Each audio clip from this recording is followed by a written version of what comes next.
Hello friends, Lucent objective book series में आज topic number 8 है, जो सबसे बेहद इम्पोर्टेंट टॉपिक है, संविधान के अनुच्छेद।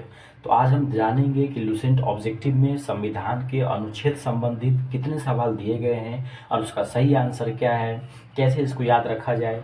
इन्हीं सब के साथ मैं उपस्थित हूँ आपके साथ एक नए वीडियो में।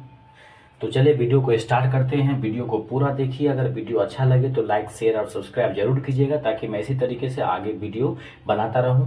चलिए स्टार्ट करते हैं और देखते हैं पहला सवाल क्या है अनुच्छेद से संबंधित। जैसा कि आप सभी को पता होगा कि भारतीय संविधान जो मूल संविधान है, या अभी भी जो मूल रूप से जो संविधान में अनुच्छेद है, वो 395 ही दिए हुए हैं। तो आइए स्टार्ट करते हैं पहला सवाल। पहला सवाल कहता है कि संविधान सभा द्वारा अंतिम रूप से पारित संविधान में कुल कितने अनुच्छेद तथा कितनी अनुसूचियां थी। अनुसूचियों पर तो पहले मैंने वीडियो बना चुका है। तो कहता है कि मूल रूप से संविधान लागू हुआ था, उसमें कितने अनुच्छेद और कितनी अनुसूचियां थी। तो मूल रूप बोले या कुछ भी बोले, अनुच्छेद तो अभी भी 395 ही है, लेकिन मूल रूप में अनुसूची जो है 8 थी, अभी वर्तमान में अनुसूची 12 है। तो मूल रूप की बात होगी तो इसका सही आंसर क्या हो जाएगा कि मूल संविधान में 395 अनुच्छेद थे और 8 अनुसूचियां थी। ये 12 अनुसूची पे मैंने वीडियो पहले ही बना दिया है। तो उम्मीद करते हैं ये बात आपको समझ में आ गया होगा कि मूल संविधान में 395 अनुच्छेद थे और 8 ही अनुसूचियां थी। सवाल नंबर 2 कहते हैं सवाल नंबर 2 कहता है, वर्तमान में भारतीय संविधान में गणना की दृष्टि से कुल कितने अनुच्छेद और कितनी अनुसूचियां हैं। वर्तमान में बात किया जाए तो 395 अनुच्छेद हैं और 12 अनुसूचियां हो गई है। वर्तमान में जो है अनुसूचियों की संख्या 12 हो गई है, 4 बाद में जोड़ा गया था। और संविधान में अनुच्छेद अभी भी गिनती रूप से जो है, मूल रूप से जो है वर्तमान में वो 395 ही है। सवाल नंबर 3 कहता है, वर्तमान में भारतीय संविधान में धाराओं की कुल संख्या कितनी है, यानी कुल कितने अनुच्छेद है। तो 395 अनुच्छेद है। वर्तमान में ABCD को 4 का ए, 21 का ए, 44 का ए, इस सब को छोड़ दिया जाए तो मूल रूप से अभी भी 395 ही अनुच्छेद है। सवाल नंबर 4 कहता है कि संविधान के किस अनुच्छेद में यह लिखा गया है कि इंडिया अर्थात भारत राज्यों का एक संघ होगा। तो यह अनुच्छेद 1 में कहा गया है। इंडिया अर्थात भारत जो है वो राज्यों का संघ होगा, यह अनुच्छेद 1 में कहा गया है। सवाल नंबर 5 कहता है, संविधान का अनुच्छेद 1 जो है उसमें भारत को क्या कहा गया है। तो संविधान के अनुच्छेद 1 में भारत को राज्यों का संघ कहा गया है। अनुच्छेद 1 में भारत को क्या कहा गया है, राज्यों का संघ कहा गया है। सवाल नंबर 6 कहता है कि भारतीय संविधान के कुल कितने अनुच्छेदों में नागरिकता का प्रावधान किया गया है। तो नागरिकता जो है वो अनुच्छेद 5 से 11 में किया गया है। नागरिकता का जो उल्लेख है वो संविधान के अनुच्छेद 5 से लेकर अनुच्छेद 11 तक में नागरिकता का जिक्र किया गया है। इसमें और थोड़ा ध्यान दीजिए, तो 5 से 11 में हो गया नागरिकता, जबकि 36 से 51 में क्या हो जाएगा दोस्त, DPSP, और 12 से 35 में हो जाएगा मूल अधिकार।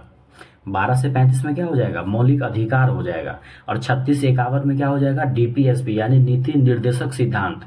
और 5 से 11 में क्या हो जाएगा, नागरिकता। अगला लिखा हुआ है, निम्नलिखित में से, सवाल नंबर 7 कहता है, निम्नलिखित में से किन अनुच्छेदों द्वारा भारतीय संविधान नागरिकों के मूल अधिकारों का प्रावधान करता है। तो अभी मैंने आपको बताया था कि मूल अधिकार जो है 12 से 35 तक है। मूल अधिकार कहाँ से कहाँ तक है, 12 से 35 तक में दिया गया है। नागरिकों का जो मूल अधिकार है वो 12 से 35 तक में है। वो गिनेगा कितना होगा, टोटल 24 होगा कुल मिला के, आप गिन लीजिएगा। तो 12 से 35 तक जो अनुच्छेद है उसमें मूल अधिकार जो कि अमेरिका के संविधान से लिया गया है। सवाल नंबर 8 कहता है, नौकरियों तथा शैक्षणिक संस्थाओं में समाज के कमजोर वर्ग के लिए जो आरक्षण उपलब्ध कराने के लिए जो केंद्र सरकार को संविधान कौन सा अनुच्छेद अधिकार प्रदान करता है। तो एक बार फिर से समझिए, नौकरियों तथा शैक्षणिक संस्थाओं में समाज के कमजोर वर्ग के लिए आरक्षण उपलब्ध कराने के लिए केंद्र सरकार को संविधान का कौन सा अनुच्छेद अधिकार प्रदान करता है। इसका सही आंसर हो जाएगा अनुच्छेद 16। अनुच्छेद क्या हो जाएगा, 16 जो है उसमें इस तरह की बातों की चर्चा की गई है। सवाल नंबर 9 कहता है, भारत के संविधान का निम्नलिखित में से कौन सा अनुच्छेद अस्पृश्यता का उन्मूलन करता है तथा किसी भी रूप में इसके आचरण का निषेध करता है। जो छुआछूत है, अनटचेबिलिटी जो है, जो गांधी जी के द्वारा इसको फोर्सफुली जो लाया गया था, तो ये अनुच्छेद 17 है। कई बार पूछा गया है कि जो छुआछूत है, अस्पृश्यता का जो अंत है, ये अनुच्छेद 17 में कहा गया है। सवाल नंबर 10 देखिए। सवाल नंबर 10 कहता है कि भारतीय संविधान का कौन सा अनुच्छेद राष्ट्रपति पद के लिए पुनः निर्वाचन की योग्यता निर्धारित करता है। पुनः निर्वाचन अनुच्छेद 57 में कहा गया है। ध्यान रखने वाली बात है कि राष्ट्रपति जो है उसका पुनः जो निर्वाचन होगा, इसकी योग्यता की बात अनुच्छेद 57 में कही गई है। यानी राष्ट्रपति फिर से निर्वाचित हो सकती है, अनुच्छेद 57। अगला सवाल नंबर 11 कहता है भारतीय संविधान के किस अनुच्छेद के अंतर्गत भाषण एवं अभिव्यक्ति की स्वतंत्रता की गारंटी दी गई है। तो प्रेस की जो स्वतंत्रता है उसी में हम लोग को मिला है अभिव्यक्ति की स्वतंत्रता, तो आर्टिकल 19 में कहा गया है। यानी भारतीय संविधान का कौन सा अनुच्छेद है जिसके अंतर्गत भाषण एवं अभिव्यक्ति की स्वतंत्रता की बात कही गई है, तो आर्टिकल 19 जो है, अनुच्छेद 19 में इसकी बात कही गई है। अगला सवाल नंबर 12 कहता है कि भारतीय संविधान का कौन सा अनुच्छेद जो है वो प्रेस की स्वतंत्रता की बात कही गई है, तो आर्टिकल 19 का 1 कहा गया है। 19 का 1 प्रेस की स्वतंत्रता की बात किसमें कही गई है, 19 के 1 में कही गई है। अगला सवाल कहता है मौलिक अधिकारों के अंतर्गत कौन सा अनुच्छेद बच्चों के शोषण से संबंधित है। तो मौलिक अधिकारों में जो 23-24 है ना, वो ज़्यादा इम्पोर्टेंट है। तो 23-24 में जो 24 नंबर अनुच्छेद है वो बच्चों के शोषण से संबंधित है। तो मौलिक अधिकारों के अंतर्गत जो आर्टिकल 24 है वो किससे संबंधित है, बच्चों के शोषण से संबंधित है। अगला देखिए, भारतीय संविधान का कौन सा अनुच्छेद है जो अल्पसंख्यकों के हितों की संरक्षा की व्यवस्था करती है। तो आर्टिकल 29 है। क्या है, आर्टिकल 29 है, आर्टिकल 29। भारतीय संविधान का कौन सा अनुच्छेद है जो अल्पसंख्यकों के हितों के संरक्षण की व्यवस्था करता है। तो आर्टिकल 29-30 जो है इसे उन्हीं से संबंधित है, अल्पसंख्यकों के लिए। 15 कहता है कौन सा अनुच्छेद है जो सर्वोच्च न्यायालय नागरिकों के मौलिक अधिकारों की रक्षा करता है। तो आर्टिकल 32। क्या है, आर्टिकल 32 है। अनुच्छेद 32 में जो है सर्वोच्च न्यायालय को अधिकार दिया गया है कि मौलिक अधिकारों की रक्षा करेगा। तो मौलिक अधिकारों की रक्षा संबंधी जो जिम्मा है वो सर्वोच्च न्यायालय को दिया गया है आर्टिकल 32 के तहत। कितना में है, आर्टिकल 32। अगला सवाल कहता है सवाल नंबर 16 कि भारतीय संविधान के किन अनुच्छेदों में राज्य के नीति निर्देशक तत्व यानी डीपीएसपी, तो राज्य के नीति निर्देशक तत्वों का उल्लेख जो है अनुच्छेद 36 से 51 में किया गया है। डीपीएसपी जो है, जो कि आयरलैंड के संविधान से लिया गया है, आयरिश संविधान से, ये अनुच्छेद 36 से 51 में दिया गया है। नीति निर्देशक तत्व 36 से 51 में दिया गया है। अगला है भारतीय संविधान के अंतर्गत कल्याणकारी राज्य की अवधारणा का उल्लेख किसमें वर्णित है, 39 में। कल्याणकारी राज्य की जो अवधारणा है उसका उल्लेख किस अनुच्छेद में किया गया है, तो अनुच्छेद 39 में किया गया है, 39 में।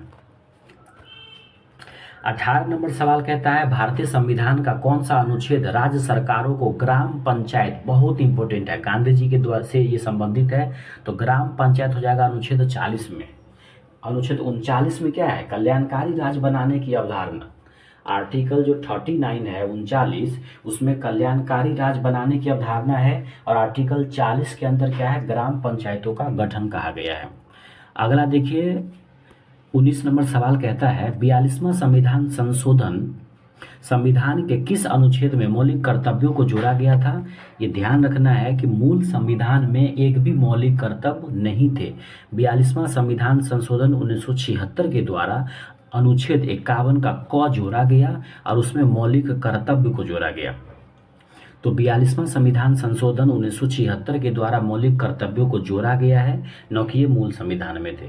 तो मूल संविधान में एक भी मौलिक कर्तव्य नहीं थे, उसको जो है 42वें संविधान संशोधन द्वारा जोड़ा गया था अनुच्छेद 51 के क में डाल के। अगला कहता है भारतीय संविधान के किस अनुच्छेद में मौलिक कर्तव्यों की चर्चा की गई है। तो 51 का क क्या हो जाएगा दोस्त, 51 का क जो है उसमें मौलिक कर्तव्यों की चर्चा की गई है। 42वां संविधान संशोधन हुआ था 1976 में। सवाल नंबर 21 देखिए, 21 कहता है संघ की कार्यपालिका शक्ति राष्ट्रपति में निहित होगी।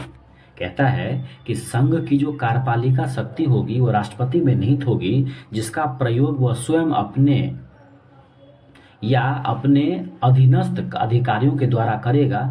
ये बात 53 में कहा गया है। एक बार फिर से समझिए इसको क्या कह रहा है। संघ की कार्यपालिका शक्ति जो है वो राष्ट्रपति में निहित होगी। ये बात किस अनुच्छेद में कहा गया है? तो 53 में कहा गया है। इससे पहले आप पढ़े थे कि 57 में क्या था? पुनः निर्वाचन। राष्ट्रपति जो है उसका पुनः निर्वाचन होगा, वो अनुच्छेद 57 में है। और इसका जो कार्य है ना, यानी राष्ट्रपति जो कार्यपालिका शक्ति है राष्ट्रपति की, ये 53 में बताई गई है। 22 नंबर सवाल कहता है कि भारत के संविधान के किस अनुच्छेद के अंतर्गत भारत के राष्ट्रपति पर महाभियोग लगाया जा सकता है? 61। बहुत इंपॉर्टेंट सवाल है। महाभियोग जो है वो 61 में कही गई है। राष्ट्रपति पर महाभियोग लगाया जाएगा तो किस पे? अनुच्छेद 61 पे। अगला सवाल नंबर 23 कहता है संविधान के किस अनुच्छेद में राष्ट्रपति पद का प्रावधान किया गया है? उपराष्ट्रपति, सॉरी राष्ट्रपति तो 52 में हो जाएगा। उपराष्ट्रपति पद का प्रावधान अनुच्छेद 63 में किया गया है। 63 और 64 दोनों जो है वो उपराष्ट्रपति से संबंधित है। तो संविधान के किस अनुच्छेद में उपराष्ट्रपति के पद का प्रावधान किया गया है? तो अनुच्छेद 63। आगे लिखा हुआ है संविधान के किस अनुच्छेद के अंतर्गत मंत्रीगण सामूहिक रूप से लोकसभा के प्रति उत्तरदायी होगी? तो ये हो जाएगा अनुच्छेद 75। कहता है संविधान के किस अनुच्छेद के अंतर्गत मंत्रीगण जो है सामूहिक रूप से लोकसभा के प्रति उत्तरदायी होगा? तो ये है आपको क्या?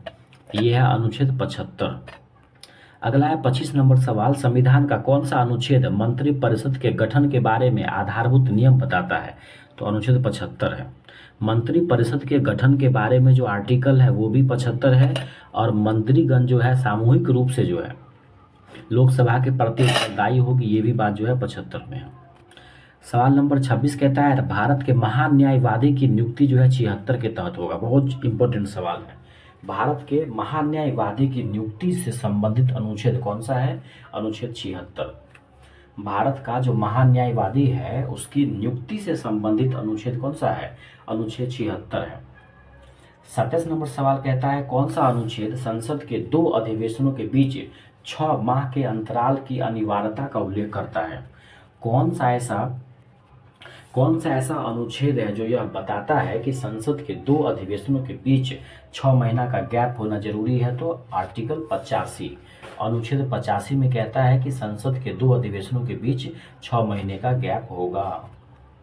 आगे लिखा है राष्ट्रपति संविधान के किस अनुच्छेद के अंतर्गत लोकसभा को भंग कर सकता है? तो लोकसभा को भंग करने का भी अधिकार जो है 85 में दिया गया है। राष्ट्रपति संविधान के किस अनुच्छेद के अंतर्गत लोकसभा को भंग कर सकता है? तो अनुच्छेद 85।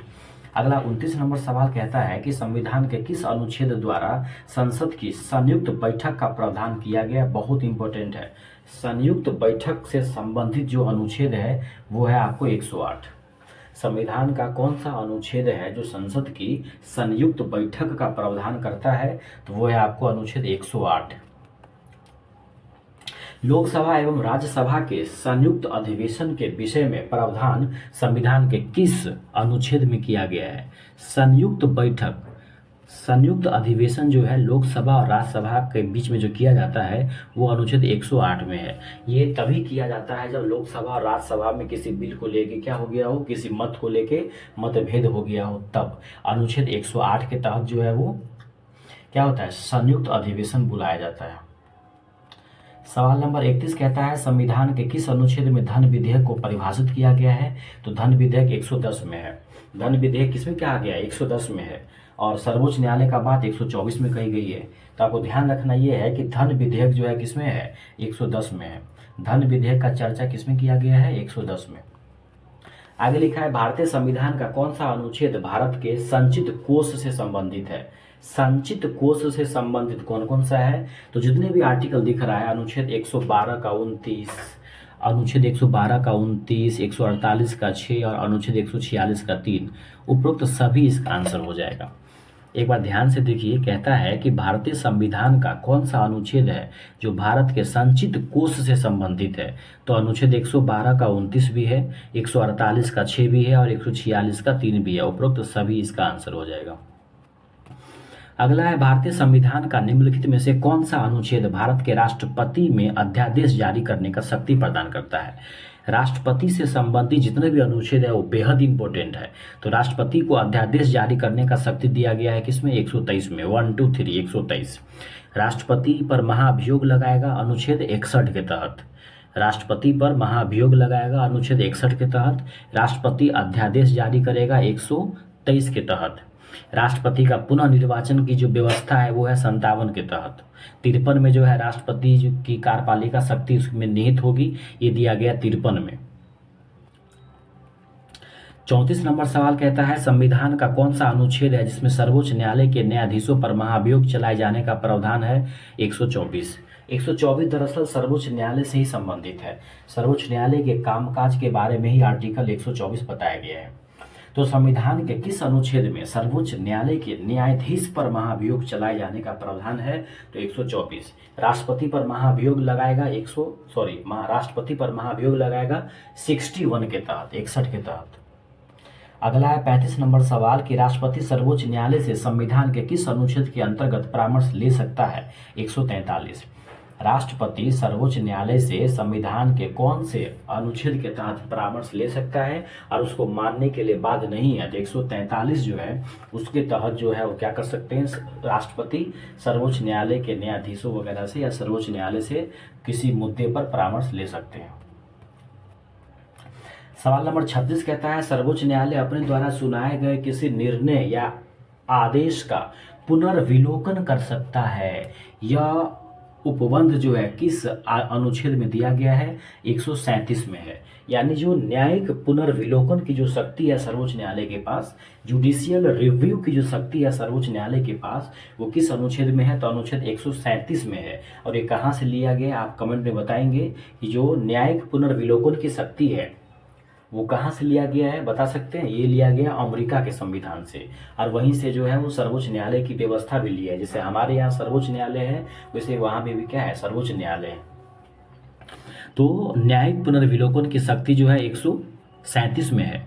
और 143 में क्या था, इसमें 143 में क्या था कि राष्ट्रपति किसी विशेष मुद्दे पर सर्वोच्च न्यायालय से क्या ले सकते हैं, परामर्श वगैरह ले सकते हैं, सुझाव वगैरह ले सकते हैं।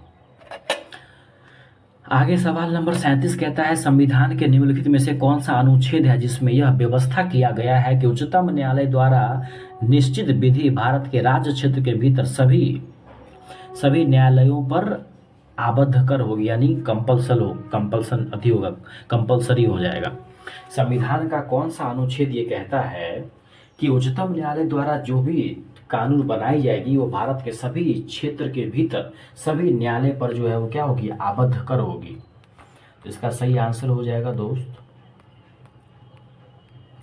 अनुच्छेद 141। क्या हो जाएगा, 141 में कहा गया है कि सर्वोच्च न्यायालय जो भी नियम कानून बनाएंगे वो भारत के सभी राज्यों के अंदर जो न्यायालय होंगे उसके लिए जो है वो आबद्धकार होगी।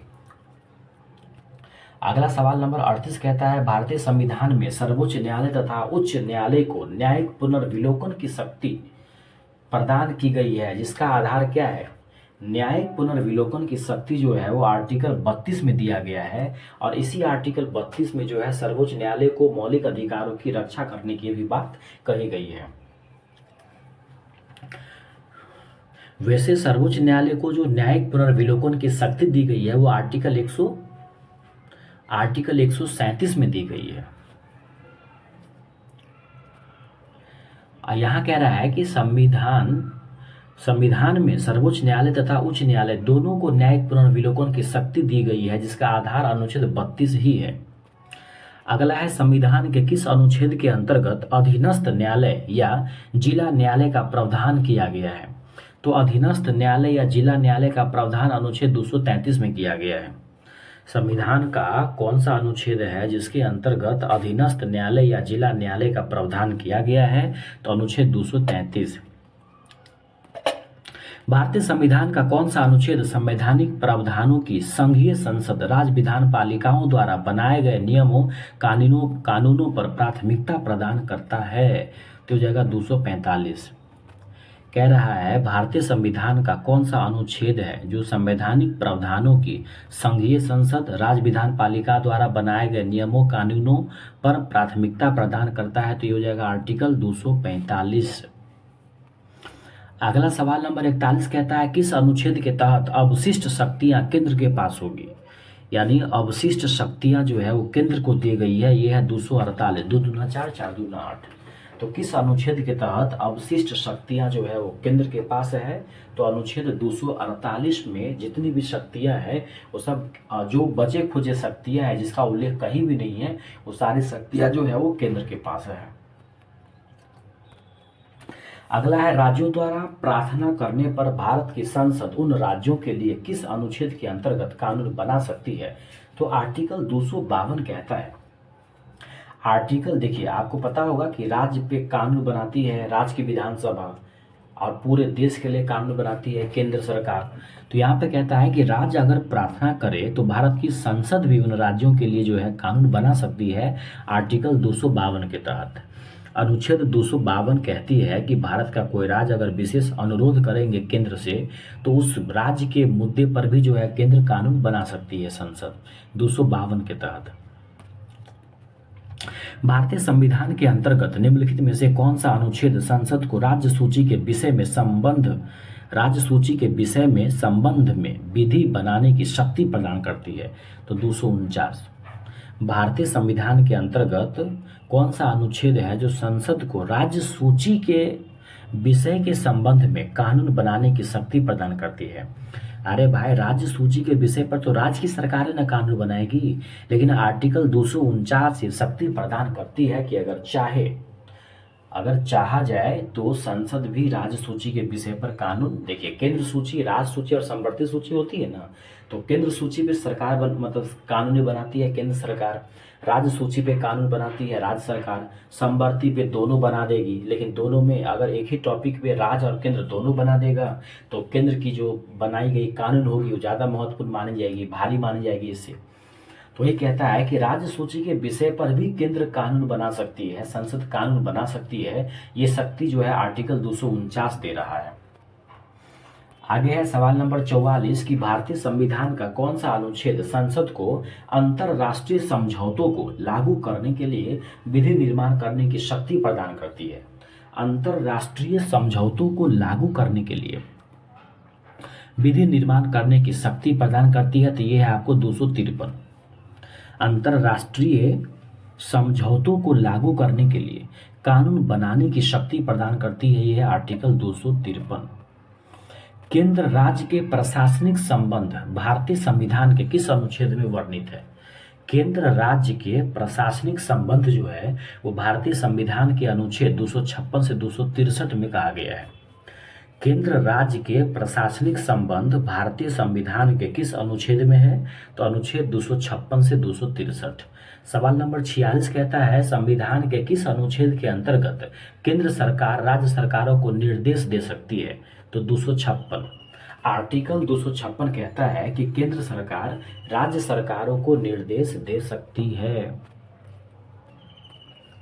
अंतरराष्ट्रीय परिषद के गठन का प्रावधान संविधान के किस अनुच्छेद के अंतर्गत किया गया है? ये दोनों सवाल देखिए, अंतरराज्यीय परिषद है और एक और आ जाएगा आपको 264 अनुच्छेद, वो आगे पढ़ेंगे। तो अंतरराज्यीय परिषद का जो गठन है वो आर्टिकल 263 में किया गया है। अंतरराज्यीय परिषद का जो गठन है वो संविधान के किस अनुच्छेद में हुआ है? 263 में। एक आर्टिकल 264 भी आने वाला है, उस पर ध्यान देंगे हम लोग। आगे है भारतीय संविधान के किस अनुच्छेद के अंतर्गत वित्त आयोग, बहुत इंपॉर्टेंट, 280। वित्त आयोग का गठन जो है 280 में किया गया, 5 वर्ष के लिए किया जाता है। संपत्ति का अधिकार अब संवैधानिक अधिकार हो गया है, ये कहाँ चला गया है? 300 के क में चला गया है। संपत्ति का अधिकार जो कभी मौलिक अधिकार हुआ करता था वो अब हो गया क्या? अब हो गया है ये संवैधानिक अधिकार हो गया है, 300 के क अनुच्छेद में चला गया है। अगला है भारतीय संविधान के किस अनुच्छेद में नैसर्गिक न्याय के प्रसिद्ध सिद्धांत सुनवाई के अधिकार का समावेश किया गया है? तो 311। सवाल कहता है कि भारतीय संविधान के किस अनुच्छेद में नैसर्गिक न्याय के प्रसिद्ध सिद्धांत जो सुनवाई का अधिकार है उसका समावेश किया गया है? तो सुनवाई का जो अधिकार है इसका समावेश अनुच्छेद 311 में किया गया है। अगला है, भारतीय संविधान का कौन सा अनुच्छेद नई अखिल भारतीय सेवा की स्थापना करेगा? बेहद इंपॉर्टेंट, 312। नई अखिल भारतीय सेवाओं की स्थापना का जो प्रावधान है वो किस अनुच्छेद में किया गया है? 312 में। भारतीय संविधान का कौन सा अनुच्छेद है जो नई अखिल भारतीय सेवा की स्थापना का प्रावधान करता है? 312। और आगे पढ़ेंगे 315 में जो है यूपीएससी की स्थापना की बात कही गई है। सवाल नंबर 52 कहता है कि भारतीय संविधान के किस अनुच्छेद द्वारा लोक सेवाओं को संरक्षण प्रदान की गई है? 311। लोक सेवाओं को संरक्षण प्रदान किया गया है 311। नई अखिल भारतीय 312 और संघ और राज्यों के लिए जो लोक सेवा आयोग होगा वो है 315। यूपीएससी वाली बात जो कह रहे थे। तो सवाल नंबर 3 पर कहता है कि संविधान के किस अनुच्छेद द्वारा संघ और राज्यों के लिए लोक सेवा आयोग का प्रावधान किया गया है? 312। नई अखिल भारतीय सेवा अभी मैंने क्या बोल दिया, संघ और राज्यों के लिए जो लोक सेवा होगा उसका है 315। उसका क्या है? 315 है। नई अखिल भारतीय सेवा का 312 है। क्या देखिए फिर से आ गया, संविधान का अनुच्छेद 312 क्या कहता है? अखिल भारतीय सेवाओं का उल्लेख करता है। अनुच्छेद 312 क्या कहता है? नई अखिल भारतीय सेवा। और 315 क्या कहता है? संघ लोक सेवा आयोग की स्थापना। अगला कहता है 55 कहता है संघ लोक सेवा आयोग का जो काम है इसका उल्लेख 320 में किया गया है। देखिए संघ लोक सेवा आयोग की स्थापना जो है ये अनुच्छेद 315 है, लेकिन संघ लोक सेवा आयोग का जो काम है उसका उल्लेख किया गया है 320 के अंतर्गत किया गया है। और 324 में क्या है दोस्त? चुनाव आयोग। आगे पढ़ेंगे वो भी। अगला सवाल कह रहा है भारतीय संविधान का कौन सा अनुच्छेद है जो निर्वाचन आयोग की बात करता है? तो 324। निर्वाचन आयोग की बात 324 करता है। कौन करता है? 324। और 320 में क्या है? संघ लोक सेवा आयोग के काम। अनुच्छेद 320 में क्या है? संघ लोक सेवा आयोग के काम। और 324 में है निर्वाचन आयोग। 57 कहता है लोकसभा में एंग्लो इंडियन समुदाय के प्रतिनिधित्व के लिए प्रावधान संविधान के किस अनुच्छेद में है? 331 में। ये तो अब हटा दिया गया है, फिर भी आप याद रखिए कि संघ लोक क्या कहते हैं? लोकसभा में एंग्लो इंडियन समुदाय के जो प्रतिनिधित्व है उसका प्रावधान जो है किसमें किया गया है? 331 में किया गया है।